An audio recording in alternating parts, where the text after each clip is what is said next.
community.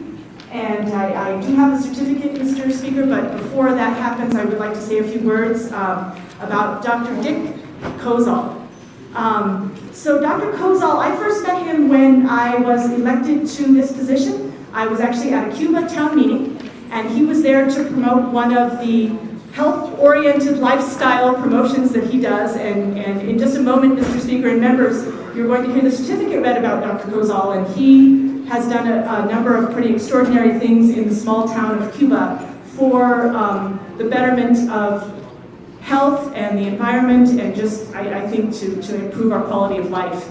And he was there to talk about the new section, I believe it was a new section of the Continental Divide Trail that was going to be going in the Cuba area, and so that's when I first met him. But I was approached, Mr. Speaker, by a number of my constituents in Cuba to say, we need to honor this man. And it started with a gentleman named Abenicio Casals, and he approached me, as well as many other members, to say that Dr. Kozoll has done so much for the community, why don't we honor him? And so that is what we are doing here today. Dr. Kozoll is here, but he's also joined by his wife, but she's not sitting on the roster. She's up in the gallery. I'm not allowed to announce her then. But he's also joined by our mayor of Cuba, and that is Mayor Hatzenbuehler, so thank you so much for being here as well. If I could please have Dr. Kozoll rise. And Mr. Speaker, I don't know if you are instructed to have the clerk read the certificate in honor of Dr. Kozoll, but if we could do that now, please. The clerk will read the certificate. The House of Representatives of the State of New Mexico recognizes Dr. Richard Kozoll.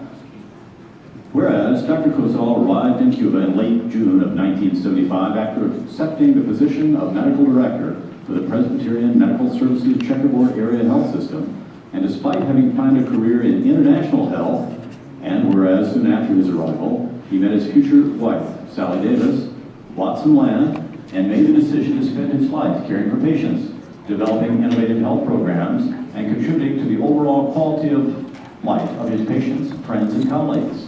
And whereas a routine day for Dr. Kozoll consisted of 12 to 14 hours, both caring for patients and managing the Cuba area's health services, and whereas during the course of his work, he developed interesting relationships with his patients and new friends, started exploring Cuba's surroundings, and kept postponing the departure from his short-term experience, often stating that Cuba is the kind of place that grows on you.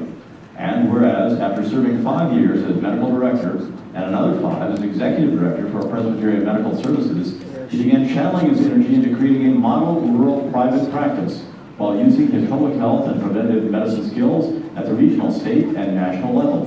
Whereas Dr. Kozoll has been instrumental in improving the quality of life in Cuba and is responsible for preserving a local public health office, founding and supporting the Nacimiento Community Foundation, and founding the Step into Cuba program. And whereas he doesn't consider any project too big or too small, having negotiated the donation of land which connects the village of Cuba to Cuba Mesa, planned new sidewalks and lighting for Cuba, and has been known to pull weeds and pick up litter at the park. And whereas over the years, Dr. Kozoll has assisted the village of Cuba with applying for grants and helping to develop the trails and recreation areas, whether by transplanting and maintaining trees at the St. Francis of Assisi Park, building trails at the school, helping to design the park, advocating for Cuba's new segment of the Continental Divide Trail. He is always looking forward to the next project that will help the community. And whereas Dr. Kozoll closed his private practice at the end of 2008 and returned to Presbyterian Medical Services for his semi-retirement, stating that he wants quality time with his patients, and was recently recognized by the New Mexico Public Health Association with a Lifetime Achievement Award and named a champion of change by the First Lady Michelle Obama's Let's Move program.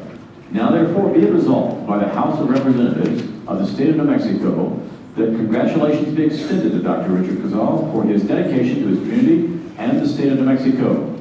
Signed and sealed in the Capitol in the city of Santa Fe. Don Tripp, Speaker of the House. Denise Ramones, Chief Clerk of the House. Representative Stephanie Garcia Richard. Thank you, Mr. Speaker. So as you can see, members, this gentleman is really extremely involved in the rural community of Cuba, New Mexico. This certificate really is brought to us by those folks that want to honor him. And so, Mr. Speaker and members, if you could please join me in congratulating Dr. Kozoll for all of his hard work.